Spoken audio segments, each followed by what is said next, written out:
Okay. So is that the audio that's gonna run for the entrance of the song?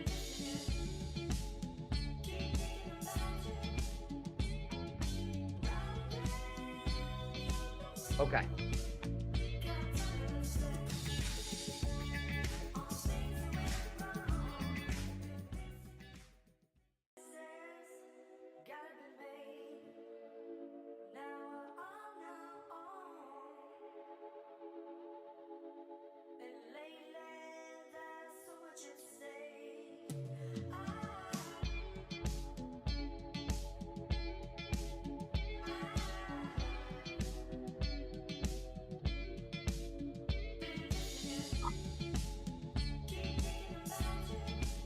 Looking for the show notes.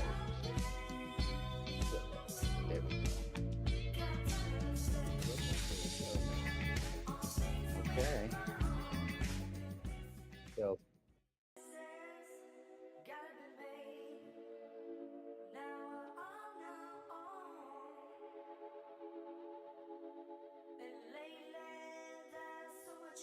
Same with me.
Building.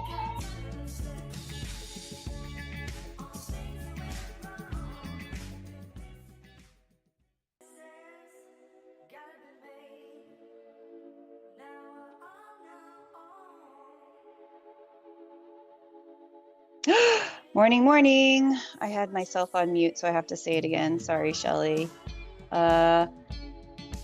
Metaverse Monday, episode 62, AMA with Raspy on AR, XR, and Metaverse Building.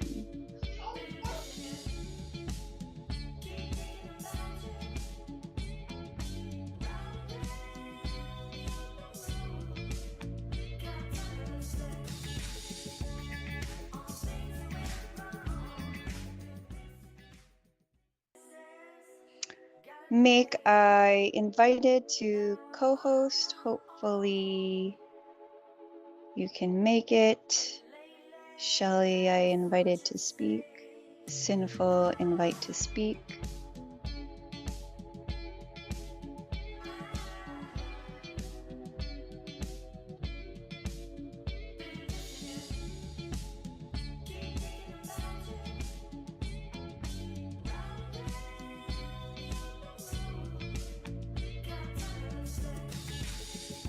All right, make another co-host invite sent. Hopefully we can transition easily. Welcome, Shelly. Welcome, Sinful. Thank you so much for being here. Hi. GM. GM family, it's about that time. Just sending out some invites. Looking forward to speaking with you all. This should be a banger. We're in World as well in Spatial. We got some surprises there, and we're getting some family in. Vanessa, invite sent. Hopefully you can hop up with us.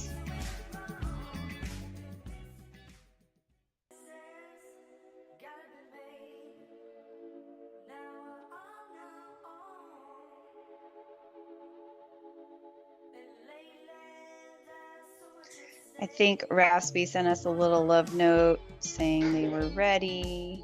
Hold on. Oh yeah. All right, get in here.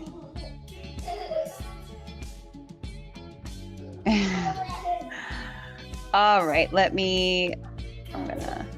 gonna allure him to Twitter Spaces. Copy link. And then there we go. Paste. Perfect.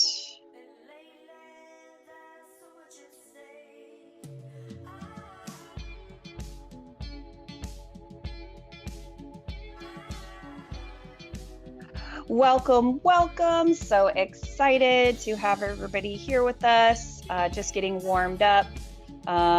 Getting all of our speakers up here so they can get comfortable. Oh, Panda, hopefully you can come up. Okay, perfect.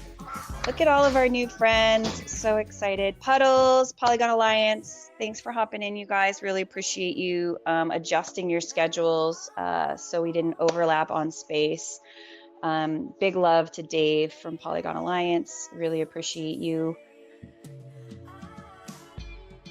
And family and friends, we also have a bunch of people live in our spatial gallery, and we've got a great surprise that we have a few Raspies running around right now, thanks to Josh, who will be in here shortly. We've made an avatar build for you, my friend, so you can come in World if you'd like to and be your profile. We'll get this fired up. A few more invites getting out.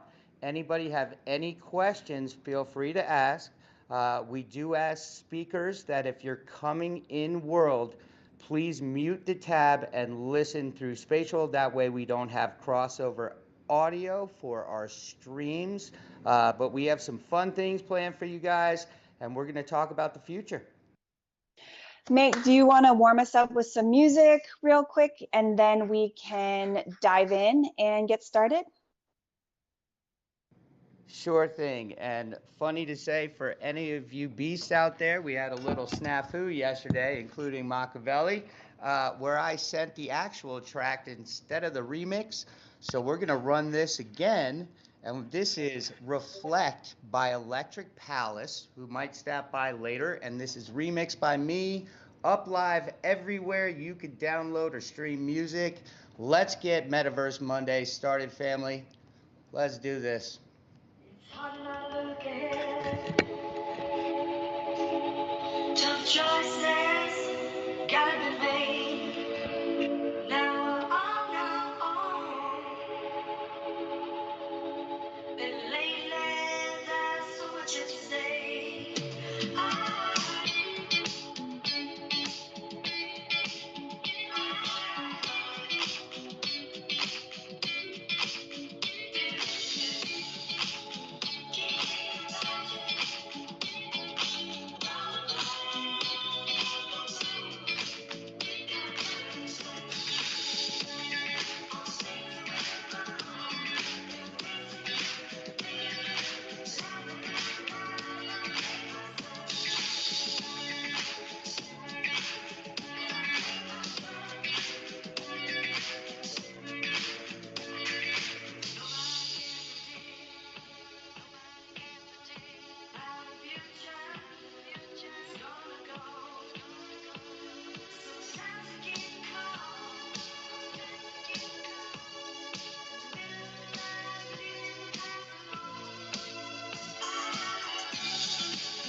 What's going on, party people? We got a special one for you today, folks. I thank you all so much for coming out here.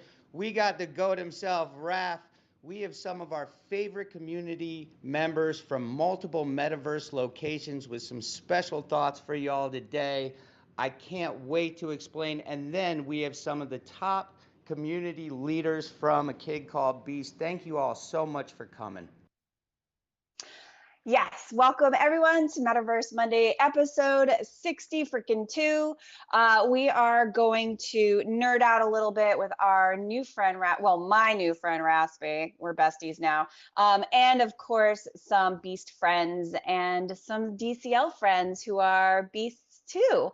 I'm really grateful to have you all here. Hi, I'm Cece. I'm a Metaverse event planner, digital artist, world curator, and a One Metaverse advocate. My home world is Spatial, but I have found my tribe across multiple worlds in this crazy, fun, beautiful, beastie metaverse of ours. Make, how was your weekend? I heard there were some parties you need to tell me about.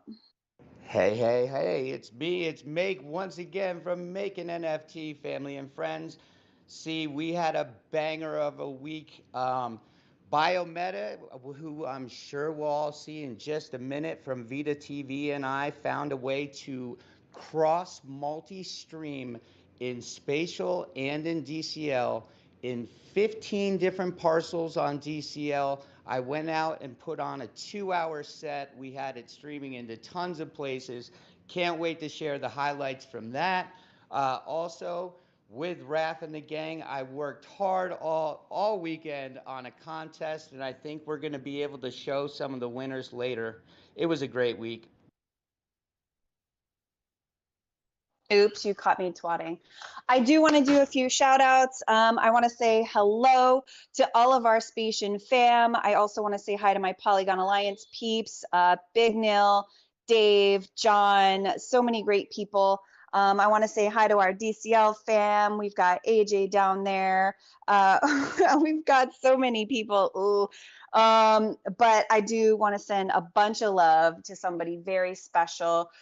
We want to say happy birthday to our very own Spatian, Josh Garrett. Thank you so much for being born. Tell your mom thank you for having sex. I appreciate it. And yeah, a whole bunch of other things. Make, you want to take it away? Yeah, we want to first of all thank Josh Garrett and happy birthday for making this temporary asset for Raph and anybody in Spatial. He worked through the weekend with me to make sure we could hack the system and he could take over my space so we could offer people the opportunity to be Beast right now live in Spatial. I believe you could see that from the link on Kick right now, excuse me, that Cece's got up if you can't make it in world. But that was an incredible feat he whipped up together. Generally speaking, when you want to make an asset, and if you see me right now running around as my Kid Called Beast, you yourself have to set up Unity, you have to get through Unity, and you have to launch it in Spatial's SDK. Josh found a way to build a temporary asset that all of you could use, and we hacked the system and we got it going. Let's go. Absolutely love it. I tried it on. So, Raspy, I was you for a hot second, or I was your beast anyway. It was super cute. And yeah, there's also a skateboard, which I thought was really fun. You might want to try riding. I do want to pass the mic over to you. If you want to introduce yourself, say hello. Yeah, definitely. Hey, I'm Raspy. I'm one of the founders of A Kid Called Beast. And I came today to kind of learn a little bit about this and kind of understand like what's going on in the metaverse side of things at this time, because I haven't taken a look in a very long time, and I know things have progressed quite a ways from when I last looked at this. So yeah, I just got my Spatial account set up, and I'm in this room where it says Make a NFT presents J Griff 120s 10-year retrospective. So is that the right room? Am I supposed to be in this room? That is Yes. correct. So this is a great Oh, let way me to just show mute you, Rasp. So this space is actually built off a free space in Spatial We have a kid called and let me even jump in and say, hey guys, this is not a shill space. We're not asking anybody to purchase a kid called Beast here. I myself am a holder. I hold 5 of them. I have been there since day one. I love the project. Having said that, this is more to explore the utility of what a kid called Beast offers, where they have been, where they are going. Um, and what the opportunities are from people such as Rustan, One Existence, Mew, and all of these multiple meta maxis who travel all to these different places. We are now starting to see how a kid called Beast and these VRMs and different assets can go into the space. So come along for the ride. Let's go get it. Absolutely love that. So we have a kick-ass speaker panel today. I do want to give everybody a moment around the room to introduce themselves briefly before we start diving into the questions, because we only have our dear Raspy for a little bit of time. So I want everybody to be able to introduce themselves to the audience, and then we have some rapid fire Raspy questions because we had to. So let's get started. I'm going to start from the top of my nerd list over here down here, and we'll go down. So I want to hand the mic over to Red Crypto. Hey, good afternoon. How you doing? Yes. Awesome. Family. So I guess I'll keep my intro pretty quick. I've been referred to as the Blender Baddie on Twitter before, so that was fun seeing that in my speaker card. I laughed so hard when I saw that, as well as a professional bag holder. But I've been with AKCB since Mint. And I just really got heavily involved into the Blender side of things. And I'm super excited to start learning about metaverses because it's definitely been like 4 or 5 months since I've kind of looked into it. So I'm just excited to see, what's been building, what's different, and all the new features and everything. That's so cool. You can do so much in Spatial with just Blender. There's also, Unity side of things, but Spatial started off sort of letting the community use Blender. So your skills are definitely valuable in this space, especially platform like Spatial. Yeah, I called you Blender Baddie. I'm glad Hey, you laughed because I got a little nervous. Could you do me a favor and launch the Twitter space if it's not live already in my space so we can have people listen along also on? I believe it is launched in your space. Okay, fantastic. Yep. So Perfect. quick Yeah. review about the space, guys, just to give you a little more information for those of you who don't have a Spatial or haven't been in here lately. This is a temp gallery. This is something that Spatial provides for free, and I've built off it. So what you'll see in here is my Kid Called Beast GLBs. Shout out to Amazing XR. There is a store inside where you could have your PFPs and stuff. I am an ambassador for Amazing XR. He is also a Kid Called Beast as well, so part of our community, early adopter. But this just goes to show you, you don't need to go and drop 10 grand to get a space. You can have your gallery or build for free and start your adventure in Spatial. Yes, very true. Thank you so much, Make. Yeah, so let's continue with our introductions. I would like to hand the mic over to Sazzy.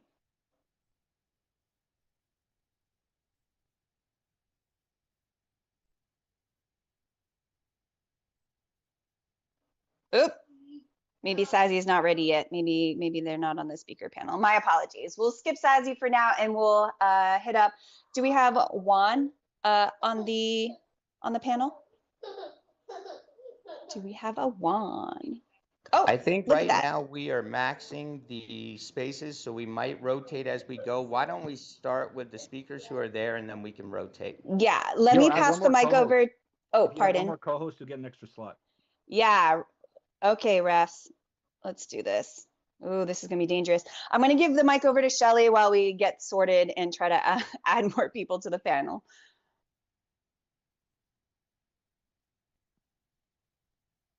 There you go. Should be able to have one more person now. Boom. It's like it's my first time being a host and I don't know what the hell I'm doing. Love it.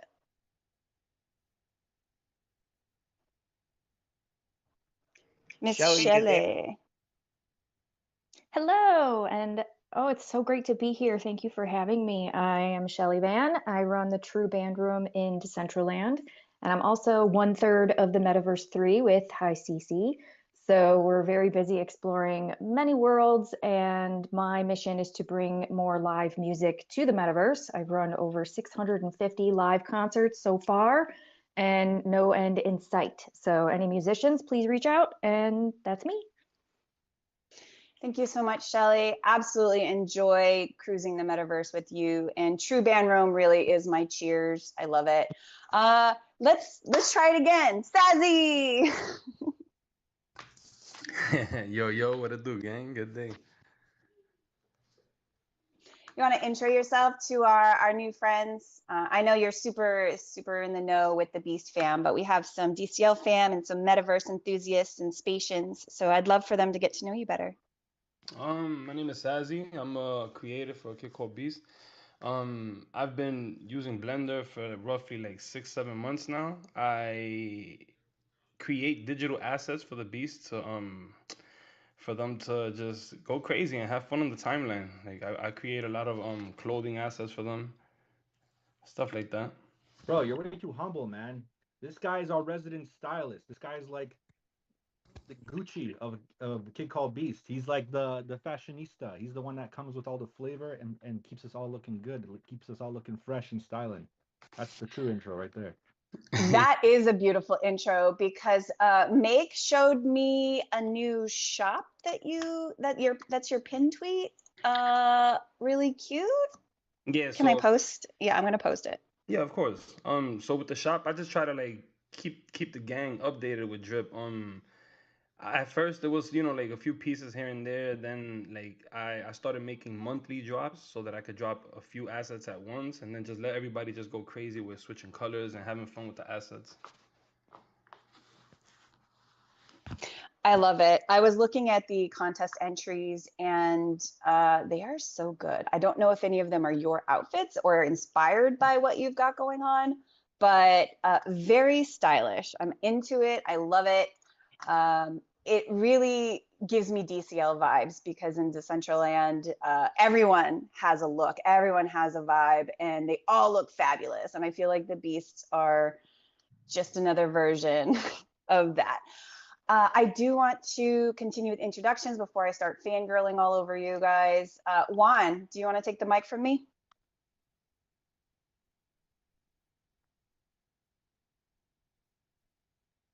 I don't know if we have one up on stage. Sad face. We'll have to speak, but why don't we jump in and say hi to a few of our other DCL friends who Yes, I love it. Rustan, let's go with Rue.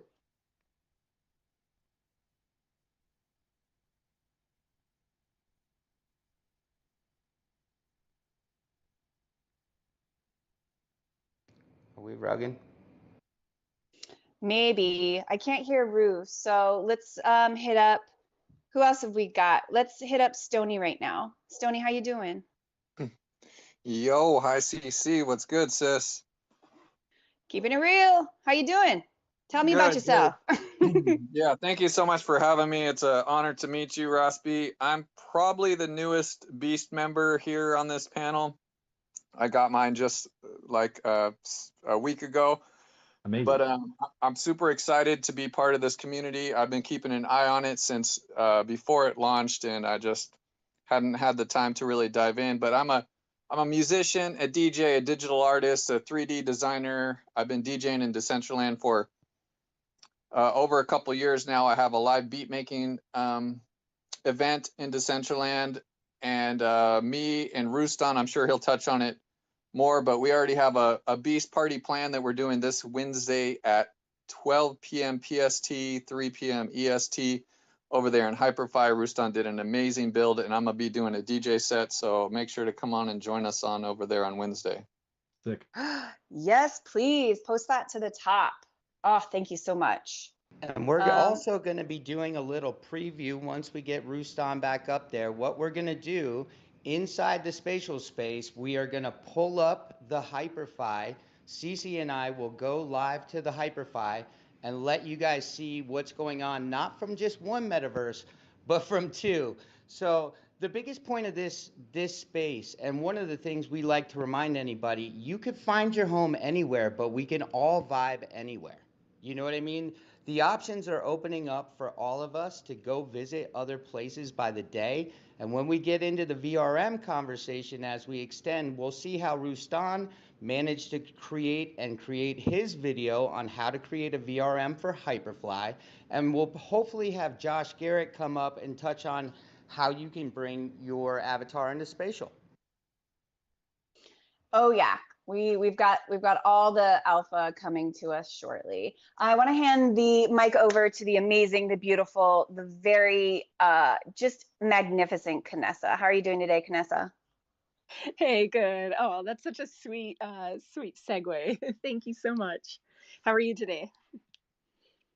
Oh, I got pit sweat going. It's beautiful over here. Oh, yeah, there's nothing like that. That must just be a space thing, definitely. But yeah, thank you for having me here, Meg. It's awesome to be here with you, and Rapsby. It's an honor. I'm Kanessa. I like to just think I'm a DJ in Decentraland. I don't, run any clubs or anything, but I do co-host a weekly Twitter space with Sinful Meet Stick, also on the speaker panel here.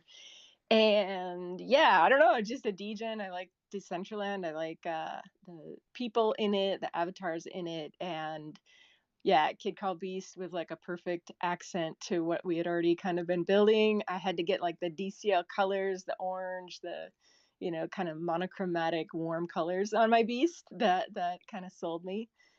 Yeah, so thanks for having us here today. And of course, another humble human. Kanessa has created so many wonderful experiences in Decentraland and is, I would consider, one of the pillars that keeps the community running. So absolutely love you, and I'm honored that you're here with us today. Let's pop it over to Sinful, since Sinful is your partner in so many crimes. Hello, everyone. Meg, Cece, thank you so much for having me on the space. And very happy to learn more about everyone here in this panel. And we need to get Juan up in here because I've heard that he is a Blender legend. And this is me listening from afar. So, it's the words reached pretty far. My name is Sinful. I am a streamer and a show host on Decentraland and co-founder of the community building Decentraland Discord and Twitter space, like Kanessa just mentioned. Yeah, that's pretty much it. I think that's all I do, right? I think that's also a humble look on it. I know. Why are they so humble, Meg? Sinful Show runs every Monday, as well as he does a bunch of Twitter spaces. He has had on some of the most amazing people within the DCL community. And if you want to be opened up like a tin can, I dare you not to go on his show. I dare you. Challenge accepted. I am so excited to introduce this next guest. This is a Spatian. This is a creator, and it's his birthday. Josh, do you want to introduce yourself to everyone for a little bit? Is Josh on stage? We might have to send him up too. We're batting 1,000 today with our spaces. I know. All right. Come on, let's say hi to Panda, and then we'll get the show on the road, and we'll get Josh Garrett up, the birthday boy, to talk about what he Perfect. did. Yeah, Panda, you're up. Yo, guys, good afternoon. I'm so happy to be a part of this space. Well, I'm Panda. I'm a graphic motion designer who focuses on AR experiences. I started working in Blender a year ago, actually in October. So my year in Blender is about to come up, and I'm really excited about that. And I came into A Kid Called Beast this year, working with augmented reality content for them, and it's been a blast. I'm also a creator and founder of Panda World, which is an NFT collection based off of on Hedera, and it's just about fun-loving pandas. As you see, the PFP I'm holding right now, that's one of my pandas. And yeah, I'm just really looking forward to get to know your community and what you guys have going on, because I believe 3D AR virtual experiences are going to be the new way of doing things, and I just want to be at the forefront of that. And I'm so happy to meet every single one of you here on this panel today. Thank you so much. I am so excited to dive in. But before we do, I do want to say thank you to our partners, CJ Meta Events and the Haikuns Project. I do want to welcome the Haikuns to the stage. They are a wonderful project in Spatial. They have a giant community and they focus on educating and building within the space, and they're merging the blockchain and the metaverse really beautifully. So I do want to hand the mic over to them, let them say hello, and give us a quick project update. Hey, thanks for having us here, CC. Definitely a good time always in the Metaverse Monday spaces. And also thank you, Make, for the space. An honor to be with Raspy here. Basically, being 3D builders ourselves, we've been seeing a kid called Beast and how it's been going. So it's where we can't join based on price, but we can also just like see what we're doing right now. We're actually collaborating with one of our holders that has a kid called Beast to create kid called Beast content for her. So that's something that even if we can't do it ourselves, we can do it for our holders. We can do it for other people. So right now, just to give a quick update, Haikun is a gamified learning ecosystem where we teach people about terpenes found in cannabis through games and spatial and different experiences. So right now, in the latest things we've been doing, we have created a way for people to become Haikun wherever they are. So basically, we have attachments for your head and your hip, where you can basically have a tail and have a mask of Haikun, and you can become Haikun wherever you want in Spatial using your Ready Player Me avatar. Recently, we only had Haikun as an avatar, but now you can basically customize your avatar with Ready Player Me and then go into Spatial and put on the mask. So that's pretty dope. And that's what we've been doing in the last week. Thank you for that, Haikuns. I want to welcome real quick Josh Garrett, who is the one who made the assets possible and I think really started to show a lot of us, even myself, honestly, what was really possible with a kid called Beast, with VRMs, with Spatial SDK, and the birthday boy. And after that, we'll check in with Rustan. I think we have something also exciting to show you. Love, love, love. Haikuns, I'm going to bump you down. I'm going to get DJ Tracks up here, another amazing Decentraland community member. While I'm doing that, Make, do you want to give Raph his rapid fire questions? Let's just hit Josh and Rustan, and then we will go to focus the game afoot. Yeah, Josh, so I got how 30 you minutes. doing, birthday I got to take boy? a call. Just heads up, in 30 minutes, I have about a 10-minute call, so I might be paused for 10 minutes, and then we can continue after that. Fantastic. Thank you, Raph. Josh, how you doing, man? Happy birthday, and thank you for working through the weekend with me so everybody got a chance to be a beast. How you doing, brother? I'm doing great. I'll keep it short, but I really appreciate you guys having me up. And Raph, it's an honor to be up here with you, man. I've really admired your project for a while, and I thank you for being such a down to earth founder and creator. I think that's really appreciated throughout your community. Yeah, I just like to build stuff. So, you can find me on a lot of different projects of other people. I really don't have much going on other than just kind of sharing my knowledge and helping become better builders. So, yeah, thanks for having me. Hey, Josh, real quick, can you take us through the process in a sizzle reel of what we did to make it possible for everybody in Spatial right now to be Raph? So the last time was quite a bit easier, thanks to RAF providing a low poly.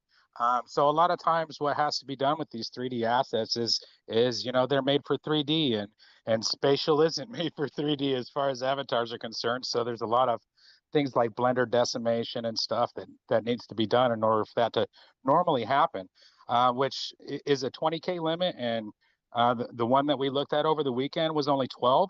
So that cut it down quite a bit in our workflow. So basically, we only had to combine the meshes together. There's a maximum of 4 for Spatial, I think, is the current. And, we make those all into one mesh. We rebake the texture and the material using Smart UV Project. And at that point in time, you can normally get that rigged or rig it ahead of time and bring it into Spatial. And from there, the process is pretty easy. Just add in a component in the toolkit to your avatar mesh, and you're pretty much off to the races. Now, I will also jump in and say the one thing that's different about your process and what we just did and what's available to us today is you created basically a link for a link wearable that people can wear in my space during this event. Generally speaking, if you want to be in Spatial and you want to be your beast, you have to go through the process yourself with the help of geniuses like Josh to go through Blender, then to do your steps, and then you need to launch the Unity or Spatial SDK in Unity to prepare your beast. And we're really looking forward to Josh being able to help other beasts do that. But now let's check in with Rustan and let's hear about what he's got cooking in Hyperfly. We got an event and he's got Beast in Hyperfly. We can move and launch that, CC. Hi guys, yeah, can you hear me now? Beautiful, perfect. All right, great. Yeah, so my intro first. My name is Paul Rustan. I'm a body painter. I paint on people, then I photograph them. I've been doing that for 20 years. I dove into Web3 in March 2021, quickly learned about Decentraland and saw the potential immediately, became a landowner, built my gallery space nightclub home there, and drew a lot of popularity amongst the community, and continued exploring various metaverse platforms all over Web3, pretty much all of them. And I'm definitely a Hyperfly maxi. And so I built, as far as a kid calls Beast goes, one of your holders, Nay, who is a builder in Decentraland, she was the first time I saw a kid called Beast. And I looked into it. The floor price was way too high for me at the time to buy in.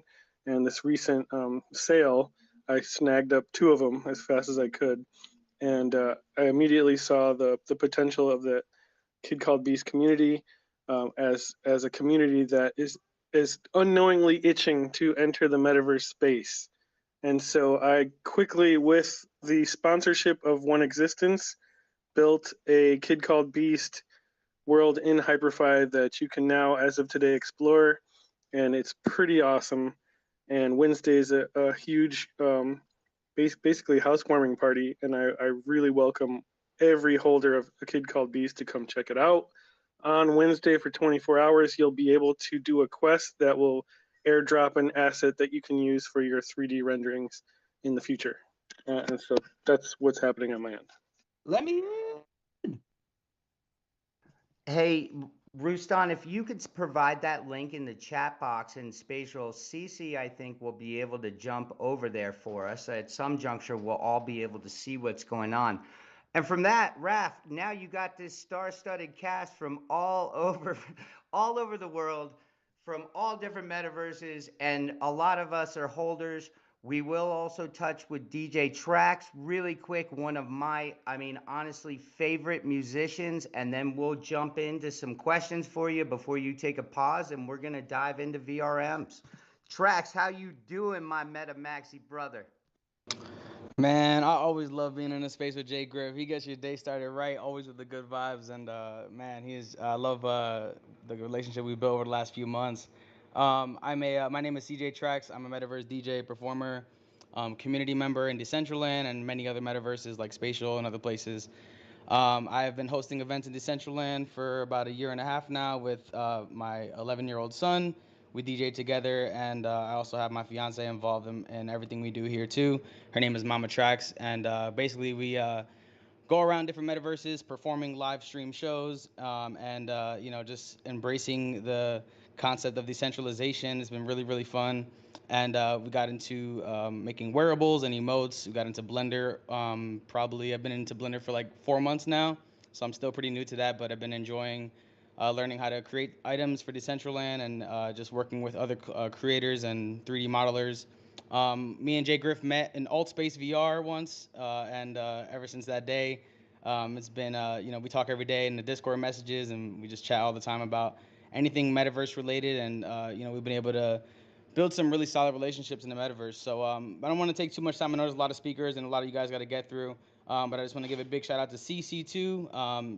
They've both been hosting this space on Mondays consistently and killing it. And it's really dope to see other communities really take interest in the metaverse and for what it really has to offer. I've been making a full-time living in it over a year and a half. It is possible. It takes a lot of work, but it is not impossible. So just think about that.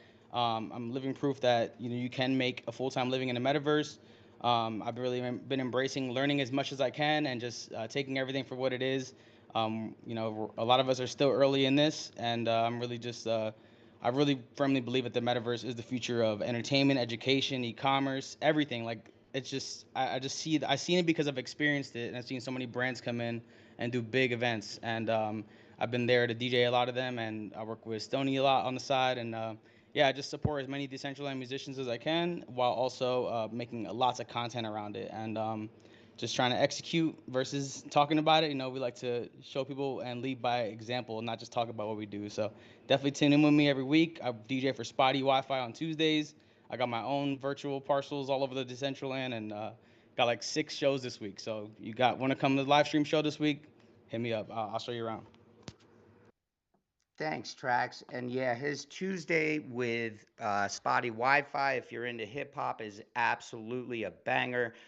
And by the way, for all you who don't know, yes, people call me Make or Make an NFT, but JGriff 120 is my artist alt reality, right? So if you want to know me as an artist and not as just a Metaverse Maxi, that's who that is, by the way. All right, C, take it away with some questions for Raph, because we have been pulling everybody in. We have so many friends, and I absolutely love it. Thank you for the flowers. I really appreciate it. All right, Raph, are you ready? Yeah, he's ready. All right. We want to know, just in brief, for our new friends who don't, can you explain the details of the initial Beast drop, including the types of assets like GLBs, AR, and XR? And their associated basic IP rights, which is kind of a big sort of hype word, not hype word, what do you call it? Sort of buzzword. A buzzword of being your digital IP. Yeah, for sure. So are you asking when we first launched or where we're at now? Let's start where you were back in the day. Awesome. Baby Raph. Yeah, for sure. So when we started this project, we pretty much just wanted to create something that was very art focused, but it was allowing the holders to kind of demonstrate and show off their art in a unique and new way, which is the augmented reality tech, which at the time, like, nobody was really doing. Nobody was really focused on any 3D assets, period, just because it was just not the meta. It was everybody was doing kind of 2D JPEGs and a lot of pixel art, a lot of that kind of thing. And at that time, when we first came up with the project, we realized that there's so much potential with 3D assets and 3D projects. The only problem was that a ton of these projects from like 2021 and before that, they came out with some really, really cool art and delivered nothing. They didn't deliver any usability or functionality or downloadable files or anything like that. And it kind of tarnished the 3D art kind of name and that kind of whole representation in NFTs. So we knew we had like a challenge ahead of us, obviously, and we wanted to kind of come in with allowing people to like display their art and be able to download a 3D file of their art so that they could 3D print it, so they can kind of mess around with it. As we did that, we learned about all the different processes of like having to T-pose your file and provide all these different types of formats so that people could actually make them more usable. And so like the whole project, I guess, evolved from there. But starting out, it was just meant to be like a cool art project that was very inclusive, that involved everybody's kind of race, gender, interests. We have like over 1,700 traits that were all community derived. So the community submitted all their suggestions that they wanted to see in the collection as we were building it, and it became kind of what it is today. So yeah, so from that point, it started off as just GLB files with an AR display functionality, and then from that point, we started evolving and adding on formats. We just added on the T-pose. Next, we're going to be adding a Wonder Dynamics file format, which allows people to like insert their character into live motion video, so like real videos. Beyond that, we're looking at VRM files. We're also looking at Unity face filters. Pretty much any kind of format we can find that's friendly for like a use case, we're going to be building out. Just because like we want to be that NFT, that digital collectible that has the most functionality out there, while also building like a brand that's front facing at the same time. I gotta say, I don't think I've been there since jump, right? You know, I might be your biggest fanboy, no question, but I thought it was so incredible that you managed to get not only the initial drop, but when you guys found a way to get 10,000 people their T poses, I mean, it opened the door to the future we're looking at now. So I just really wanted to thank you for that. You have no idea, especially from the metaverse community, how much it means to us. It took a lot of work. It took like at one point getting this to a level that it's at. It took 16 3D artists working simultaneously, and like it was a very insane process for how we were actually able to organize and put this together, because this is 1700 traits with an algorithmic generator that assembles these characters with a lot of if this then that statements that prevent certain traits from being compatible with other traits. Because for example, like even like the things like the ears, like if you look at even my character's avatar, if I had ears, they would clip through the hat, right? If you had like, floppy bunny ears, they have to do something specific in certain circumstances. Like if a hood is up on a hoodie, the bunny ears have to like roll back behind and get tucked behind the hoodie. Otherwise, they would clip through the hoodie. So a lot of like conditional statements we have to come up with to make the logic actually work, so the art actually looks awesome at the end. And then having to go retrofit and backtrack and then convert everything into a T-pose model was like a nightmare, which took a ton of scripting. Like we had like this script wizard named Chax, who's just like absolute genius. He came up with a good way to script the T poses and make them all functional without having to go do them all one by one by one by one. Like he helped us divide the whole process into like smaller segments. So yeah, it's been cool. It's been like a lot of challenges, but like we're always up for challenges. Like that's the whole project. We just like find something cool that we want to do and then challenge ourselves and then do it. Like, and so far we haven't had anything like stop us. We just find a way. We always find a way. And I got a follow up. See, I'm going to ask the second question, but it's one of the things I'm most excited about a kid called Beast is the website itself. I'm a part of a lot of NFT projects, but I have to be honest, your progression on that site, some of the details and the finer details on the website are absolutely brilliant. So if you're a new Beast, by the way, and again, this is just for those who might have just come in, there are a friggin' ton of ways, Raf, to use the site. I mean, from the beast swaps where you could trade with beasts, from the store, which not only lets you see from a bunch of different platforms, but you can even see if something has been logged in as stolen from the beast. You can get your access. Can you touch a little more on the incredible site you put together? Yeah, definitely. So the vision I guess we had behind the website was to kind of make it feel like an app, something that was just like a centralized hub that you can kind of go in and have all the basic functionality. We're constantly adding different functionalities to it. Like we had a PFP creator that we just added. And there's a lot more things that are going to be underway too. Like you're going to have like a lockable kind of wallet section where you can combine different assets to claim different things. That's going to be coming out with the key drop that we're kind of getting close to wrapping up now. But yeah, no, we just want to keep adding features and functionalities to eventually it's just like this wide open app with like all sorts of stuff you can do. We're gonna update the front page of the website as well too, because it definitely needs a refresh. And so we've been working on that to add a bunch of more interactivity and functionality and to kind of teach people about like the lore behind the project and like what we've done, what we've accomplished, what we're gonna do, and so on and so forth. So yeah, it's just like it's a work in progress. Like it's a very organic, like very community driven work in progress. Like a lot of the suggestions that come out are just from the community. People come up with cool ideas. They build up some steam behind those ideas, and then we go and assemble them, put them together. So yeah, it's we wanted to focus on making it very user friendly and very easy to just navigate around, like not having like too many explainers or too many buttons. Just make it very logic driven, kind of like an Apple product. Like Apple's very like intuitive, like you just pick up and play. Same with like Nintendo Switch. It's very pick up and play. The user interfaces are super simplified, and so we always want to keep the project like that as well. Just because, not only for usability's sake, but also because we have a very large international audience, where there's people from China, Japan, Korea, like all over the world, who might not necessarily be like super strong in English, right? So we want it to be very just like point click, user friendly, not a lot of like text explainer, just very logic focused. That if you even use a Google Translate or whatever app you're using to navigate around the website, like it's a very streamlined experience.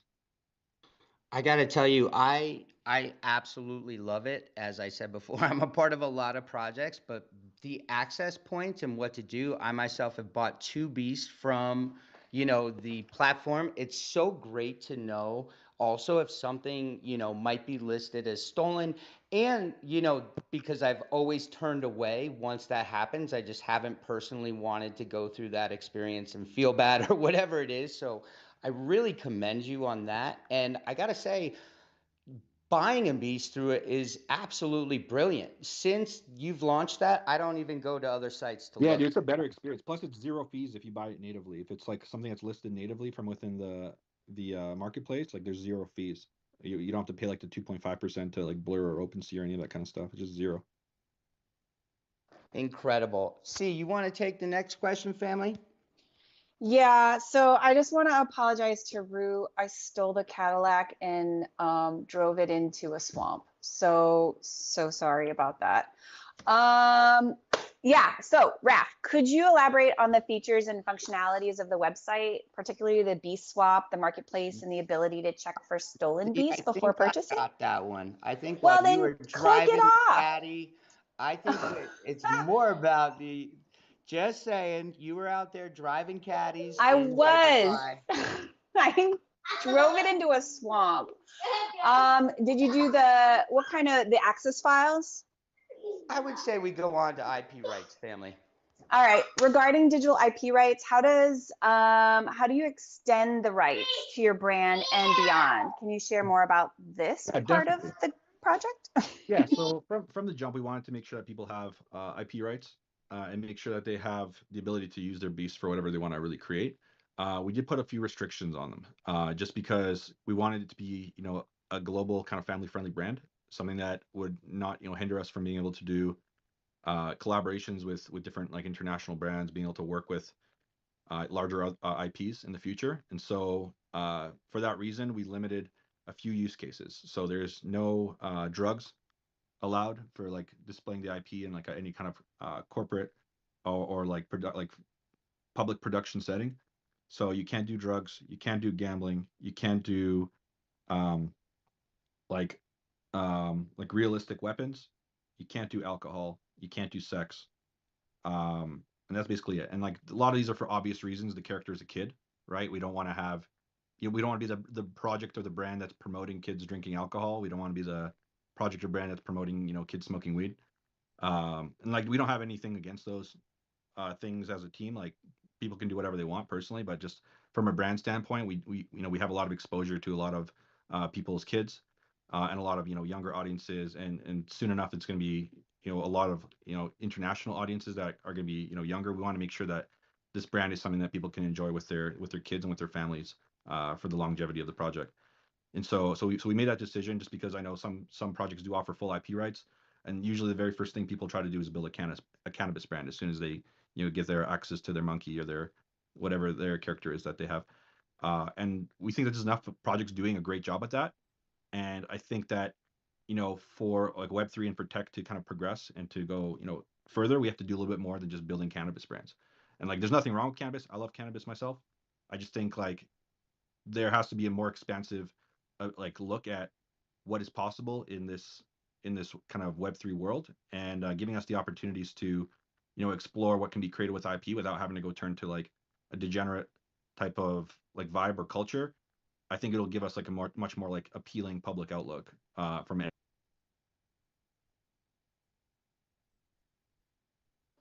Thank you. Which I think is like, I don't think that's going to be the angle that gets us to the mainstream. That's And pretty fair. and you Yeah, do Mike, have did you have one a of the follow-up? most brandable characters probably to come out considering what is available. So I commend you on how you're taking the approach. Also, you guys run contests. There was a brilliant contest that just started from a quick Twitter space that I hope to show later. I worked my butt off on it personally. I love how you push the community with these challenges and things. It really helps people learn, Raf. Um, There was a great one yesterday. Over 100 people entered the contest, which is unbelievable. I also just wanted to let you guys know live right now in Spatial, you can also see Ruston's link to Hyperfy if you didn't jump over. And once Raf takes a break, we're going to talk a little more about VRMs and the extensions and what we need to do really to take the IP to different places. Absolutely love that. Do you want to hit him with the last question? Sure, The T let me poses? pull it Yeah, up go as for it. between 3 different places. Let's see. Sorry. Go ahead, you hit them because I right now Ah, have everything yeah, checked off. I All right. flipped the Cadillac. I'm sorry, Rue, I laughed so hard. Raf, do you have to go? Do you have your meeting? I gotta go in like 8 minutes, but I'll be back. It's gonna be like a quick Oh, little. okay, It'll be like this a is quick your little last 5 minute question video. before you can go take a phone break. Can you explain the process and tools involved in creating T-poses for the beasts, including the freedom to create rigged beasts, maybe the use of Mixamo for rigging, adapting low poly models for compatibility, especially for the VRM extensions? Yeah, definitely. So, obviously there's a ton of tools out there that kind of accomplish the same thing. Mixamo, I think, is one of the most popular ones by Adobe.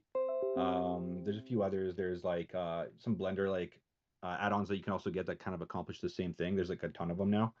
But yeah, the way a T-pose typically works, there's kind of two common formats that in the 3D world people use to be able to rig up and auto rig characters, because rigging is actually a very difficult process, a very time consuming process if you do it manually. Obviously it gives you a little bit more freedom, but it's a very difficult kind of thing for beginners to get involved in. But yeah, typically that you start with a T pose or an A pose. So just how it sounds is it's like your character holding the letter T kind of with their body, or the letter A shape, and then that allows you to put I guess control points on each of the joints, and use a lot of different of the automated softwares to create a rigged beast. So, or any character really for that matter. But you have, there's AccuRig, there's Mixamo, there's Auto Rig Pro, which is like a Blender native tool. There's one I saw someone playing with recently. I haven't opened in one of my like 1,000 tabs I have open right now. It's gonna take me a while to get to it, but I'll try to get to it later. And that one has like a native Blender plugin that you can literally just load into Blender and not have to do like the import export whole desktop kind of like switching windows vibe. It's just like natively built in, which I think is great because it creates more efficiency.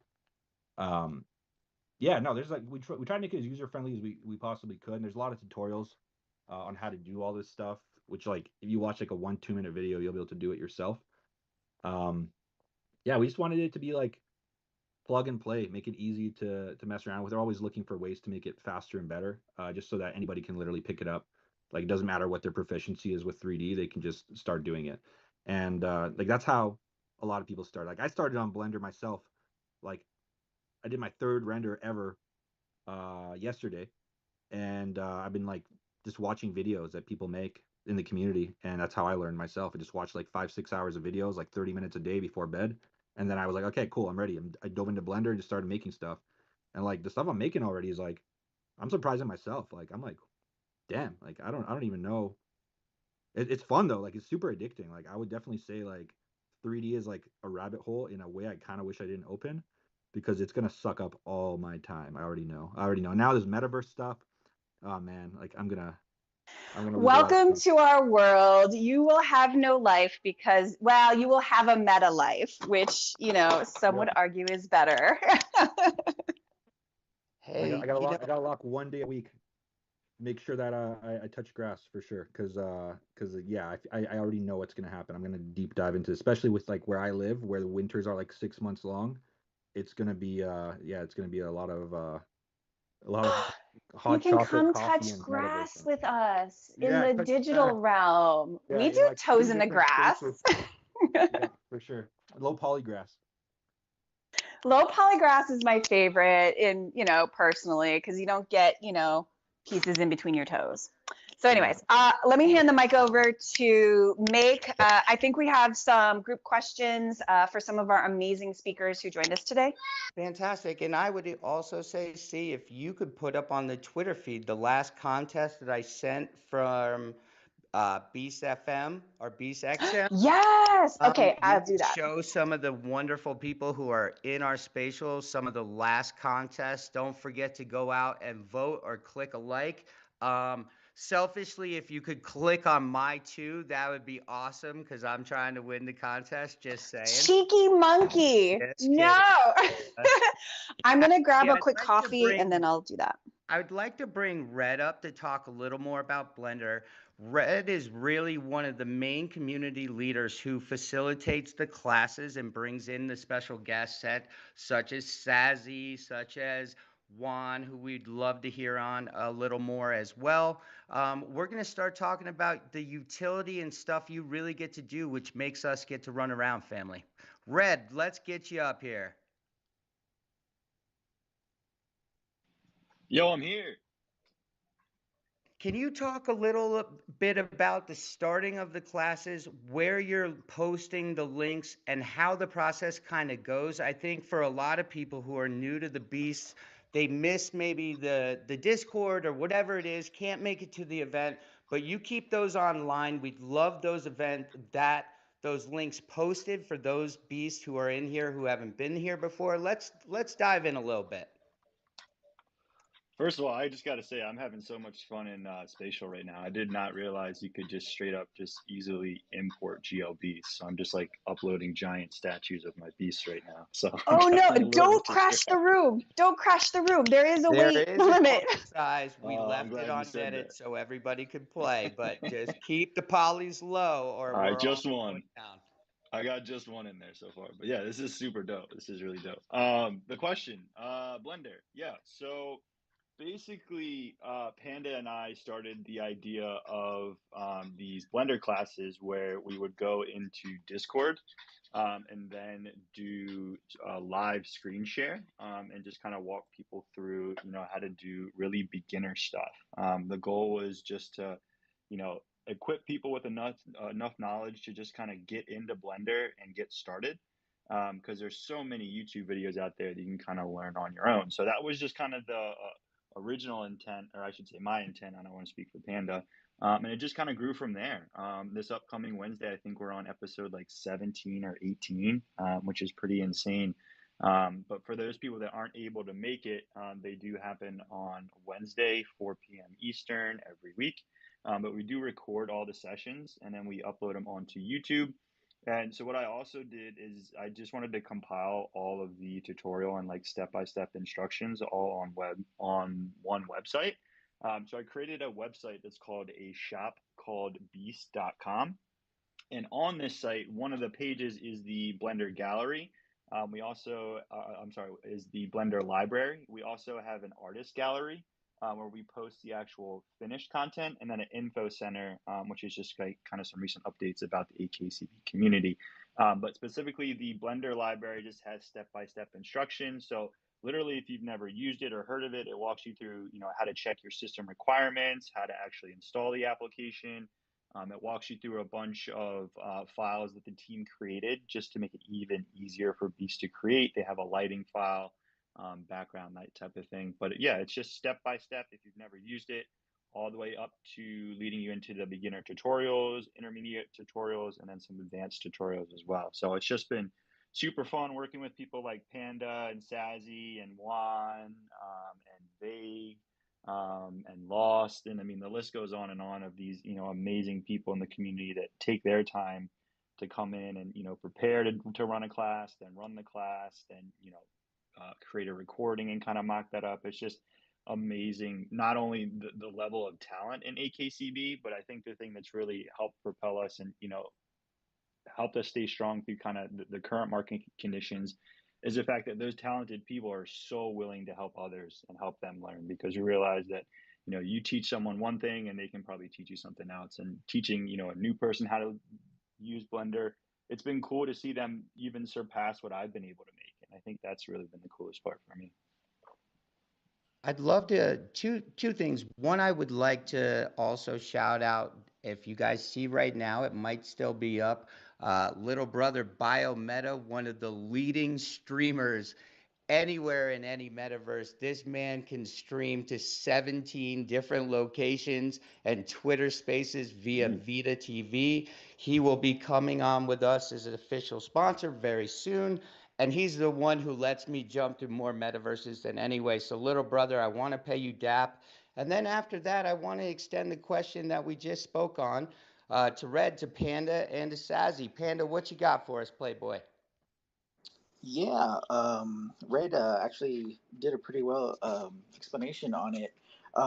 It was just one of those things that we did one day, and we got on the blend on Discord, and we just started do. I forgot what we were doing. It's been a bit ago, but then we Yo, started thinking like, 17 weeks. How I crazy is dude, that? it's so crazy, and it's amazing because when we're done with these tutorials, like you see people posting stuff that they did using like the knowledge that they gained from it, and that's like one of the main reasons I just love it is just to see the positive feedback from everybody after the class is over, and now that we've extended it to multiple creators, it's just awesome right now. There's so much that we're learning from other creators as well, and that just goes to show that everybody has their own take on this, and learning these new ideas and these new ways of doing things. It helps you create something new too, and next thing you know, like you're up there teaching us. And we're always looking for new creators as well who want to teach or who want to put a class up, or if they want, they can make their own like little YouTube video and we'll post it for them.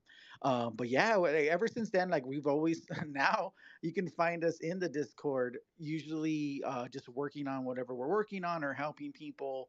So it's been a really cool community initiative just to get the knowledge out so everybody can learn this awesome thing, which is like 3D. Because as you guys know, like the next turn, by the end of this year, like there's gonna be more, and might as well get that under your belt right now. Like start learning it, and we try to do the best that we can to teach it. Like I said, as we said, like from beginners to intermediate to expert, and anything anywhere in between.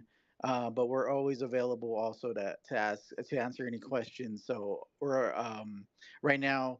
I want to give a shout out to Emmy and Ka, who and Mimi, who set up a Blender forum now that's in the Discord, and we all have our individual little corners in there, and or you can just like set up your own forum question, and we'll pop in there and answer it.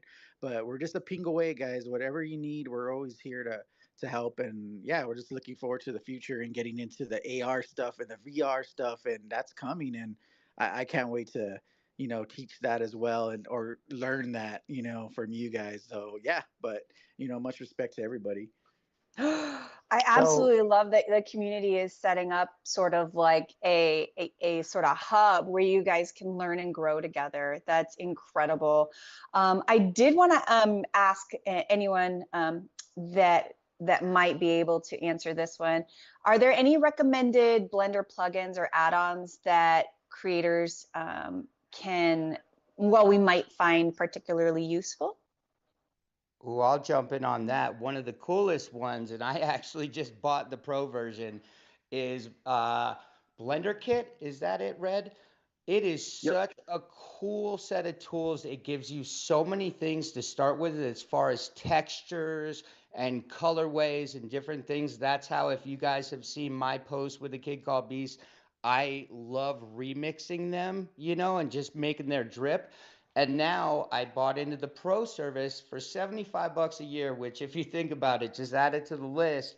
You get all sorts of tools you could use, from backgrounds to like skate parks, you name it. You could really build your scenes out incredibly well. So I wanted to put that out. But right now, I gotta say to y'all, if you could do me a favor and like and retweet that space, there might be a prize coming out there for you, care of my good friends and fellow beast, Amazing XR. We do. I am an ambassador, full disclosure, but he is also in the Beast community. They have software that you could use with your Beast to download and work from there. And we have AR assets you can see in Spatial. Somebody's going to win an asset custom today. So if you go ahead, like, retweet the space, we'll have a winner by the end of the event. Ooh, yay. I want to know from Sazi, have you had a chance to go yet? I want to know, is there something like a challenge that maybe baby Sazi had with Blender that you could maybe help us noobs avoid? Oh, gang, I'll be honest. Everything has been a learning curve for me personally. That's why it's a little difficult for me to teach because I'm learning as I go as well. So I just try to like teach what I'm learning at the time so that everybody can like be on point with what I'm doing.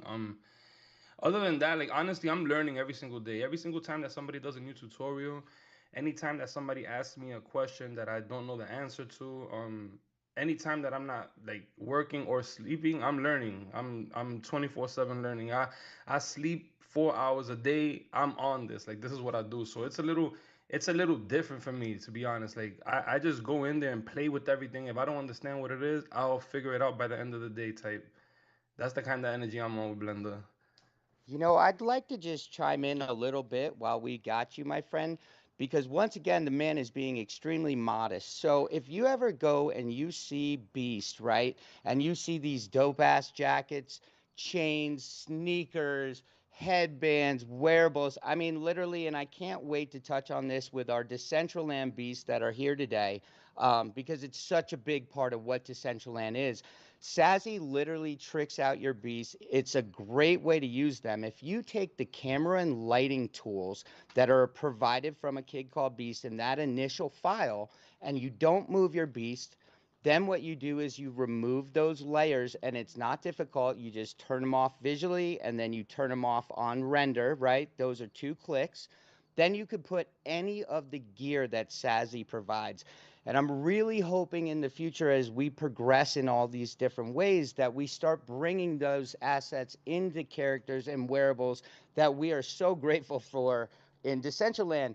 What's funny also, folks, and I think we all have to know, is each metaverse has a different set of parameters, right? Decentraland's about drip. It's about hanging out with your people in a chat box, watching an event, or having a presentation sent to you. One of the coolest things, though, is people like DJ Trax, Canessa at True Band Room. There are so many different ways, and we'll get to them, about having these assets as your like IP. Like when I go to a DJ Trax show, I show up in his DJ Trax helmet with his DJ Trax wings on. When I'm a host of Beat Trekkers, which is a 2-on-2 DJ battle, which just came to a close, I wear their gear. So as this extends, I'm really excited to dive into the topic of how we can also bring some of the Beast IP into Decentraland. There are a few different ways to do it that I can't wait to catch up on. I think maintaining ease of use is always like gonna win. So like with the shop itself, like there was a talk, about token gating the assets so that only Beast can get it. But then you think about like people having to connect to the website. That adds a barrier already. That adds a layer of people not wanting to trust. And then when I started the shop, I was just a regular holder. I wasn't part of the team or anything. So it would be difficult to get people to trust links in Web3. It was a challenge. So I figured like, yo, instead of me making my beast look like this, let's make everybody's look like this. Let them have the chance. So just ease of use, really. That's really what I'm after, to be honest. I gotta say the class you did, and I will say I think I've been to all 17 classes, whether I finish everything or not. But the one on jewelry you did was so amazing. When I got stuck twice, and I'm like, dang it, I'm gonna do it. But it was so freeing to see how quickly you devised a way to make that bracelet and polish it, make it gold. If you could just touch on that one particular class for people. Um, to be honest, I don't personally, I don't have a right or wrong way of doing it. I just what meets the eye. So once it's aesthetically appealing to me, then I call it quits. That's where it's at for me personally. And like I said, man, like it's hard for me to teach because I may say, oh, this is easy, but it's because I spent the last, month figuring that part out or something. So I don't know. It really depends on what you're trying to do. I still have never done the Blender donut tutorial. I went straight into making chains and clothing and stuff like that. That's what I wanted to make. So I don't know. It's really difficult. So you're saying you're not into donuts. Okay, that's fine. I love a donut. I'd dive into a donut any day.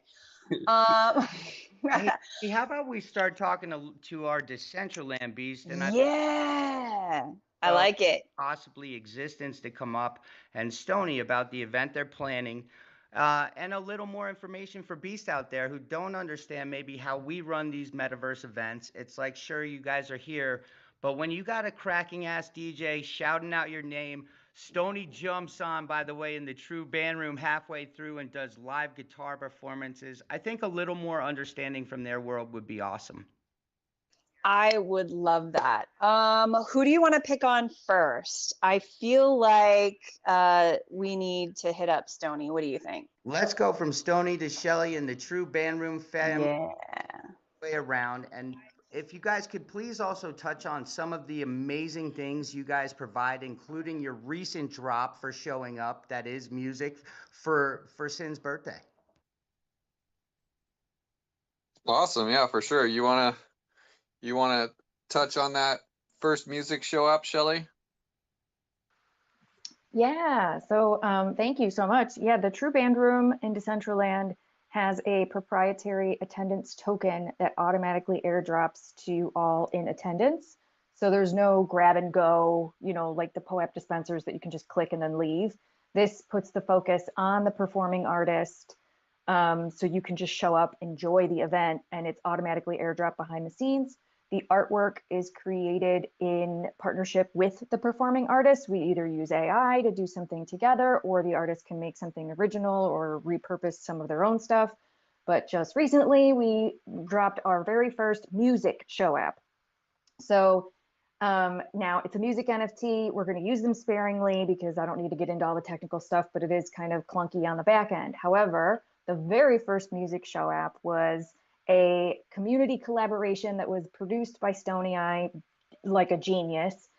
We collected the recordings of people mewing like a cat, and because Sinful goes by Mew, and so we collected a bunch of different sound bites and chords and all sorts of fun stuff, and Stony put it together in this like epic, awesome track. We created an art piece to go with it, and we dropped it as the very first show app at Sin's surprise party last week. So I'll find it and pin it to the top because it's honestly a song that it makes me so happy. I listen to it almost daily just as like a pick-me-up because it's a bop.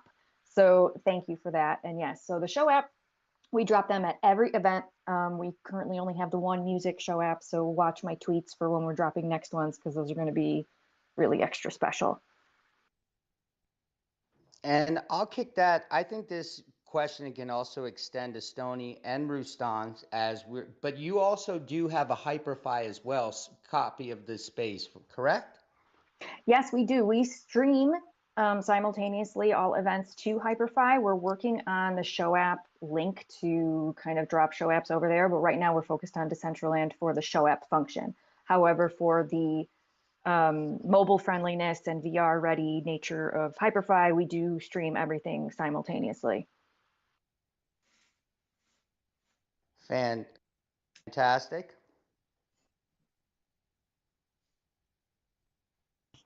So I wanted to kind of ask Stony a little bit about your collection, your wearable collections, and how they, like Meg said, they sort of engage your community, but also I feel like it's a creative outlet for you guys to be able to customize and show a part of your digital identity by wearing these, wearing these pieces that mean a lot. And I just kind of wanted to know, like, how was that inspired? Was that by your time in Decentraland? Was that, you're just into fashion and you wanted to create this for yourself and then extend it to your community as a thank you?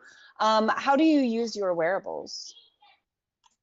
Well, I would say, a little bit of all of what you touched on for sure. One of my first things when I jumped into Decentraland was because I was fairly early, so back then it was only layer ones, and it was really costly to get any wearables, and there weren't a whole lot, and the community couldn't make them yet. So when you would see somebody like Zeta or Izu or somebody run by in just like the craziest drip, and you were just like maybe rocking a Kraken hoodie or a Kraken hat because that's all you freaking had, and it was just that and all stock wearables, like I was instantly drawn to the whole wearable drip culture in there for sure. And as an artist and like just creative person, I instantly wanted to make wearables. Like it was like a no-brainer for me, and I was like so drawn to it. And it took me a while to get the information, because back then there was no information on how to make them, and like I said, you couldn't even put them out until they switched to Polygon layer 2. And then after that it was a whole learning curve, and I'm a new dad, so I didn't have a lot of time. But yeah, I finally really jumped in, and between me and Sultry, we have really been building our brands and using wearables as a creative expression of ourselves and what we like in real life. And as far as my own wearables, I kind of look at them like, when you go to a festival or something, you like to get the festival shirt so that when you go back the next year, you could be wearing the shirt and representing, and like it's kind of like a badge of like, a badge saying like I was here and I did this. So that's how I kind of look at collecting my wearables, is like, when you come to my live DJ events and my live DJ shows, that you can sport my gear and show support in that way, and just be part of the community in general. Absolutely like that. And it brings up the question I was curious about, and I think I'll toss this into Knessa, about like link wearables. They present a fascinating opportunity for cross-platform engagement. And I was wondering how might, wearables bridge the gap between the Beast and the DCL communities? Yeah, absolutely, Cece. I hear your little one back there wanting some mommy attention. Yeah, linked wearables are like a really underutilized aspect of Decentraland. It's where an NFT project would come in. It's relatively new. They would kind of go through the procedure of trying to get the community. The community has to vote on it. If it's approved, then they would go and create, assets for the entire NFT collection. Dolce and Gabbana did it, a couple different brands, Nyan Cat has done it, Woody's, so that then the holders would be getting this like totally secondary level of utility with the NFT, where you can come in and be your PFP in world in Decentraland. And I just think that there's so much value in that, because you have these, like, pretty much Twitter is where we flex our, like, if we're going to use our NFT for our PFP, Twitter is where you do it. Like, I can't imagine, oh, Discord too, but there just isn't, there is not a lot of other ways to interact with it. Actually, as I'm like saying this, I'm thinking in my head, no, like a kid called Beast is absolutely blowing this out of the water. Like, so I guess this was a maybe for other PFP projects that I've seen that haven't like spent all this time and energy like doing things on Blender. But in the past, I should say, there hasn't been a lot of ways. Like if you've got a Bored Ape, I mean, what can you do with it? So being able to bring your PFP into the metaverse, where, then all of a sudden, your little avatar can take a bong hit, or drink some beer, or just dance, or fall asleep on the ground. Like, you're actually doing all of these things. So the potential is really huge, because the linked wearables allows every project that would come in to just give this extra utility. And I always like the theory of like under promise and over deliver. If your customers, if your buyers, they buy it as is, but then afterwards you offer like above and beyond utility. I just like, who doesn't want that? So it is, we had a couple, like a little bit of a wave of enthusiasm over linked wearables, and then it kind of, we haven't seen as many projects come in. But that was one thing that appealed to me about A Kid Called Beast, because a couple other holders had theirs, and I'm like, oh yeah, like this right here, this could totally be a linked wearable, should be a linked wearable. So then tried to learn a little bit, like, okay, who do we talk to? Got to make it happen. Before I go Yeah. on, I have been beating that drum. I've got a couple concepts that I thought it'd make it possible without doing the entire 10,000 collection, because we have to reduce, just so you're all aware too, as much as we reduce poly counts for like Hyperfly and OnCyber, DCL does have a lower poly count that we have to work with, and there is some efforts to be done. My thoughts or suggestions we would do a male or female version for each of the beast hoods that already exist, so that way if you're in a beast hood, you have that opportunity.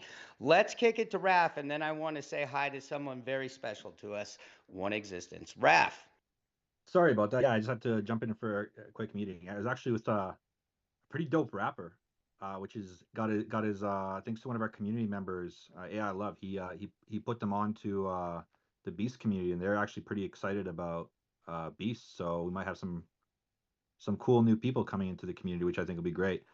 But yeah, no, definitely. I was like still paying attention to like linked wearables. I think that's like pretty much the future of like what commerce will look like with the digital avatar economy and world. Like for example, like something, a little bit of alpha, a leak, I guess. We have like this key thing that we started doing where we basically just give out keys for participating in the community through different avenues. And it's a free thing that you can win, earn, or claim. All Beast holders are going to be able to claim one. And there's different unlocks that keys provide. So you're going to be able to claim different kind of there's going to be some, like, obviously some NFTs, but some physical products as well. And our idea with the physical product was that if you have, like, let's say a physical hoodie or a physical T-shirt, you also have a 3D digitized version of that you'll unlock by owning the NFT of that item. So basically, how it'll work is you'll burn some keys, you'll claim said item, which will be an NFT, which will be a soulbound NFT that you'll have in your wallet. That asset will then give you and grant you access to be able to download both 3D files, but also will give you the discount, or basically make the item free in our Shopify store that allows you to claim the free hoodie or the free hat or the free T-shirt or whatever it is that you're trying to claim. And you'll have a 3D version that you can download and use for your character, but you'll also have the physical version that you can wear around in real life, which we think will be really, really cool once we add like the face filters into the whole mix, where you'll literally be able to take a photo or a video of yourself as your beast wearing the same clothes and same outfit that you could in 3D space, which I think will be kind of like next generation. It'll be like taking that hybrid realm of mixing, a full digital reality with a, common kind of physical Web 2 reality. I kind of like call it like the Web 2.5, where we're kind of like bridging that gap and kind of find that hybrid point between the separation that currently is like, digitized and then real world. And getting people comfortable with that notion of, you don't have to just like, deep dive into something that's way too complicated. You can kind of like slowly transition into that next layer and that next realm of like augmented reality, where it's still immersive, it's still unique, it's still cool to look at, and it's kind of a showstopper for people on the outside looking in who don't understand it, because they can now see like a good use case for AR filters rather than like a beauty filter, or like some corny sunglasses. Like there's more you can do with it. There's more functionality. It's amazing for content creation. And like that's kind of like where we want people's thought process headed, is like you don't have to be that 10 out of 10 model looking guy or girl that can create content online. You can be anybody as long as you're creative and be able to create amazing content that people want to engage with, that people learn from, that people grow from, that brings people together, that makes them like, you know, give the technology and creativity a second thought, a second idea. Because there's this notion for some reason that a lot of like content creators have, is that they can't do it because they're not that person, they're not him, they're not her, they're not them, and I think that's the stupidest thing on the planet. I think like I'm 35 years old and I started a project based on like the most like creative, juvenile, like crazy thing you could possibly think of. Uh, but like I love it. I'm having more fun than I had as a kid doing this. And I think that that's like something that people shouldn't like lose sight of. Like you should always maintain that childlike creativity and curiosity as you dive into technology, as you dive into all these 3D tools, because that's what will get you to a point where you can find something that is, your niche, your calling. You can dive deep in finding something that you can also monetize for yourself as a creative. Learning new skills is always amazing in emerging technologies, because you never know when you get to a point in your life when you say to yourself, I don't really want to do what I'm doing anymore. I want to do something different. I want to do something else. And having that tool belt in something that is growing rapidly, I think is super super important. Being able to have that backup plan, like where you can say, okay, you know what, I'm quitting my day job. I'm going to just do this full time, and I'm going to make it work because I believe and I have confidence in the skills I've acquired and the skills I've learned. And a lot of people are doing that, and I think like that's the beautiful thing to see, like people doing what they're meant to be doing the things that they actually truly enjoy doing. Because if they are doing those things, they're going to get really good at them because they enjoy them.